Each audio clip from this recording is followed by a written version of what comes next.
খুব শিগগিরই ইরান যুদ্ধ শেষ করার কথা জানিয়েছেন মার্কিন প্রেসিডেন্ট ডোনাল্ড ট্রাম্প। যেন মনে হচ্ছে তিনি চাইলেই যুদ্ধ শুরু বা শেষ করতে পারেন, কিন্তু বাস্তবে পরিস্থিতি একেবারেই তার নাগালের বাহিরে।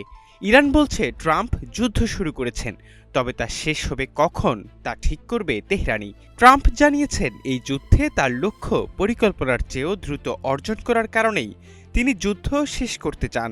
যদিও বাস্তবতা বলছে লক্ষ্যের কতটুকু পূরণ করতে পেরেছেন ট্রাম্প তা পুরোপুরি অনিশ্চিত। ফ্লোরিডার ডোরালে সোমবার সাংবাদিকদের সঙ্গে আলাপকালে ট্রাম্প জানান, ইরানের বিরুদ্ধে চলমান যুক্তরাষ্ট্র ও ইসরায়েলি হামলা খুব শিগগিরই শেষ হতে যাচ্ছে।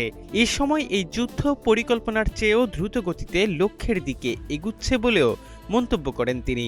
মার্কিন প্রেসিডেন্ট দাবি করেন, এখন পর্যন্ত ইরান জুড়ে ৫,০০০ লক্ষ্যবস্তুতে সফলভাবে আঘাত হেনেছে যুক্তরাষ্ট্র ও ইসরায়েলি বাহিনী। দেশটির ক্ষেপণাস্ত্র সক্ষমতা ১০% বা তারও নিচে নেমে এসেছে। অন্যদিকে ইরানের ইসলামী বিপ্লবী গার্ড কর্পস তথা আইআরজিসি জানিয়েছে, এই অঞ্চলের সমীকরণ এবং ভবিষ্যৎ পরিস্থিতি এখন তেহরানের বাহিনীর নিয়ন্ত্রণে। এক বিবৃতিতে বাহিনীটি জানায়, ইরানই যুদ্ধের সমাপ্তি নির্ধারণ করবে।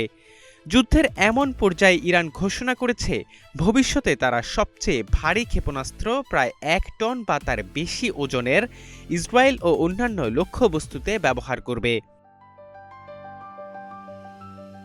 অন্যদিকে ট্রাম্প সতর্ক করে দিয়ে জানান, ইরানের কারণে যদি বিশ্বব্যাপী তেল সরবরাহ ব্যাহত হয় তাহলে পরিস্থিতি আরও তীব্র হতে পারে।